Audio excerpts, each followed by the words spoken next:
I caught my wife cheating. What I did next left everyone speechless. The phone vibrated on the table, twice. 3 times. I didn't answer, not yet. I already knew who it was. I watched her through the crack of the slightly ajar door. She laughed, a sound I had once loved, now hollow, fake. Her hand brushed against his, just slightly, but enough. Enough for my blood to boil quietly, steadily inside me. It wasn't the first time. I had suspected for weeks. Every late night, every secretive message, every fleeting smile when she thought I wasn't looking, it all pointed to the same unbearable truth. My hands curled into fists, but I kept my breathing even, calm, controlled. I whispered to myself, patience. I had to see how far it would go, how deep her deception had cut. And now I had proof. Enough to destroy everything she thought she could hide. I reached for my camera, silently documenting the scene. Every laugh, every touch, every stolen glance. She was beautiful when she betrayed me. I had to admit that. But beauty meant nothing tonight. Only truth mattered. And the truth would come out. Tonight. The next morning she acted normal. Breakfast at the table, smiles, casual conversation. I watched her closely. Every word, every gesture, every tiny hesitation. Her phone buzzed. A message popped up. "Last night was incredible. Can't wait to see you again." I didn't read it aloud. I didn't confront her. Not yet. Instead, I memorized it, committed it to my mind. Each lie she had ever told, every denial she had ever offered, I cataloged silently. She looked at me. "You're quiet today. Everything okay?" I smiled. Calm. "Everything's fine." I wanted to scream, to yell, to shake her and demand every truth. But I didn't. I needed her to crumble on her own. I needed the power to be mine, calculated, exacting. Over the next few days, I collected everything. Photos, messages, receipts, sightings. I had a record of every moment she had spent betraying me. I even recorded her confessions, subtle as they were, hidden in conversations with friends and colleagues. And all the while, I maintained the mask of the forgiving, unaware husband. I watched her, and she didn't know I knew. She didn't see the storm inside me, cold and methodical, waiting for the perfect moment. I invited her to dinner that Friday, our favorite restaurant. A table by the window, candlelight flickering softly. She was radiant, pretending as if nothing had happened. She leaned closer, whispered something flirtatious. I smiled, leaned back, sipped my wine. Inside, I was planning. Every move had been mapped. I had traced every call, every text, every lie. She touched my hand. My pulse quickened, not with love, not with longing, but with the thrill of control. I reached into my coat pocket, my phone. Every piece of evidence organized, ready to show her, to make her see the weight of her actions. She didn't suspect. She laughed at a joke I didn't even make. She sipped her wine, oblivious. I kept my eyes steady, calm, detached. But inside, the storm raged.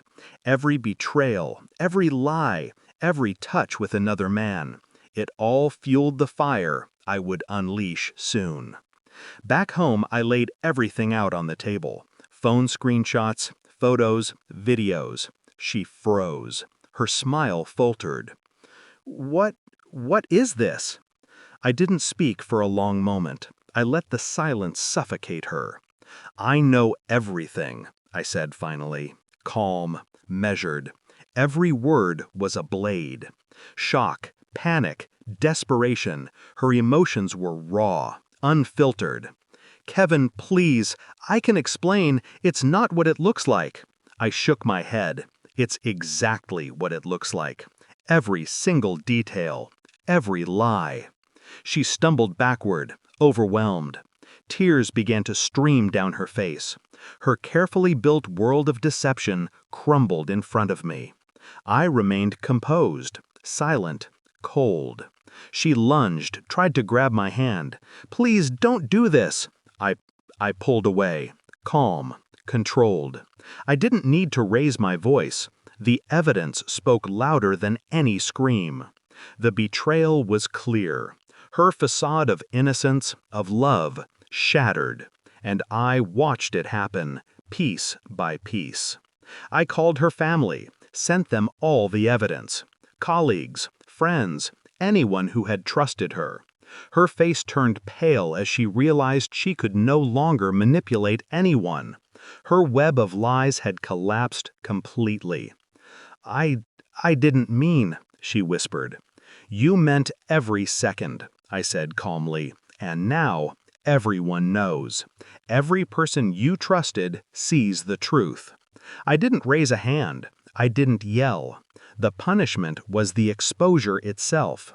She sank to the floor, silent, broken. And I, still calm, still composed, walked to the door, turned the handle, and left her there, with the consequences of her own making.